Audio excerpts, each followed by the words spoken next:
সাবুদানার dessert এত সুন্দর খেতে, লোভনীয়, যে এত তৃপ্তিদায়ক। এই গরমের দিনে যে না খাবে সে একেবারে মিস করবে।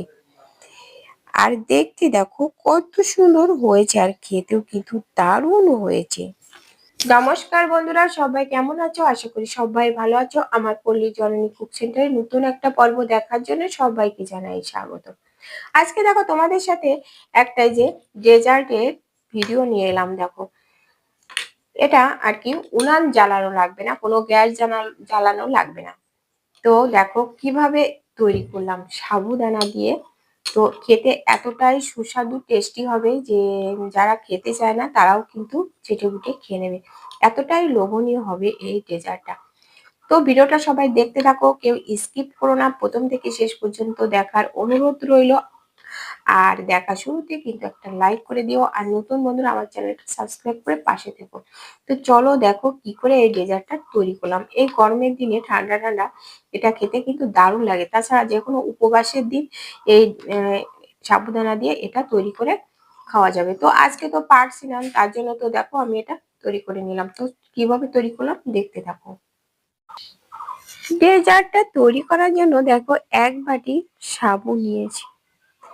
তো এই সাবুটা কিন্তু একটু ছোট দানা সাবু আমি নিয়েছি। সাবুটা জল দিয়ে ভালো করে ধুয়ে নিতে হবে। তার আগে কিন্তু ভালো করে দেখে নিতে হবে যে কোনো ময়লা আছে কিনা। তো পরিষ্কার সাবু আমার এটা। তো সাবুগুলো জল দিয়ে ভালো করে ধুয়ে নিলাম। নিয়ে এবার দুধ দিয়ে ভিজিয়ে রাখবো। অনেকে কাঁচা দুধ দিয়ে মাখে, কিন্তু আমি এখানে দুধটা জাল করে নিয়েছি। তো জাল করে নিয়ে মানে একটু গরম দুধ দিলে তাড়াতাড়ি কিন্তু সাবুগুলো ফুলে যাবে। আর এখানে 3 থেকে 4 চামচ দুধ আমি দিয়েছি, মানে একটু শুকনো শুকনো হবে এটা। এই সাবু মাখাটা শুকনো শুকনো হবে। তো দেখো একটা মিশ্রি ডলা ছিল, তো দিয়ে দিলাম এর ভিতরে, মানে গলে যাবে। তো আর 5 চামচ মতো চিনি দিলাম। তো এই দিয়ে আমি একটু ভিজিয়ে রেখে দেব। এগুলো এগুলো ভিজিয়ে রেখে দিলে চিনি আর মিষ্টি দিয়েছি ওটা কিন্তু গলে যাবে, যেহেতু একটু গরম দুধ দিয়েছি এজন্য। আর এদিকে দেখো কিছু ফল কেটে নিচ্ছি। দিয়েছি দেখো কলা কেটে রেখেছি। অফ ক্যামেরায় আমি ফলগুলো কেটে নিয়েছি। কলা কেটে নিয়েছি, সাগর কলাটা, আর নিয়েছি তরমুজ। সাগর কলা আর তরমুজ কেটে নিয়েছি। আর এদিকে দেখো একটা মানে শসা কেটে নিচ্ছি। তো খোসা তুলে তো এই শসাটা কেটে নিলাম। আর এই তরমুজের উপরের অংশ দিয়ে দিচ্ছি এই ছোট ছোট করে কেটে, কারণ মাঝে কিন্তু বীজ থাকে। তো এইভাবে তরমুজটা কেটে নিলে ভিতরে কোনো আর কি তরমুজের বীজই থাকবে না।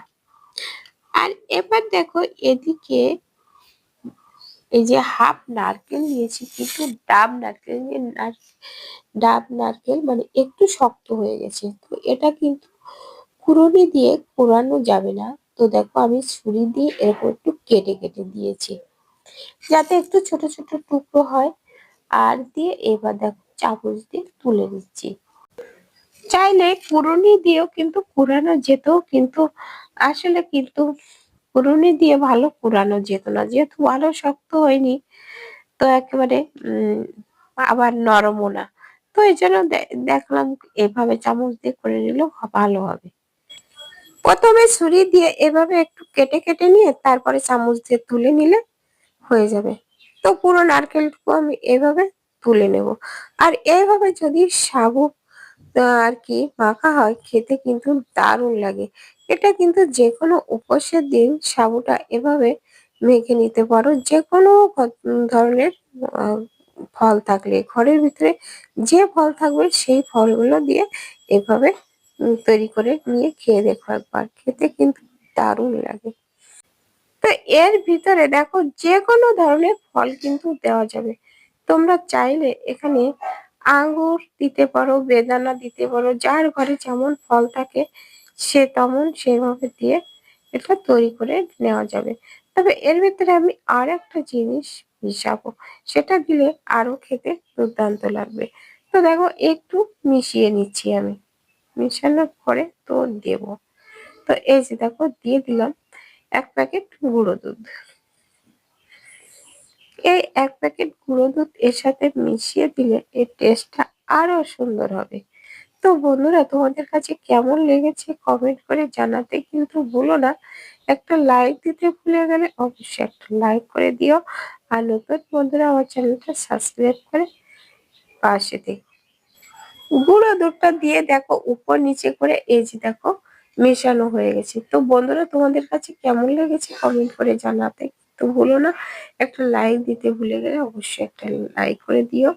তো বন্ধুরা আমার এটা রেডি হয়ে গেছে। তো দেখতে দেখো কত সুন্দর হয়েছে, আর খেতেও কিন্তু দারুণ হয়েছে। তোমরা একবার হলেও এভাবে তৈরি করে খেয়ে দেখো, আর একেবারে আঙুল চাটতে থাকবে, কথা দিলাম। তো বন্ধুরা আজ এ পর্যন্ত, দেখা হবে পরবর্তী ভিডিওতে। ততক্ষণ তোমরা ভালো থেকো, সুস্থ থেকো। নমস্কার বন্ধুরা।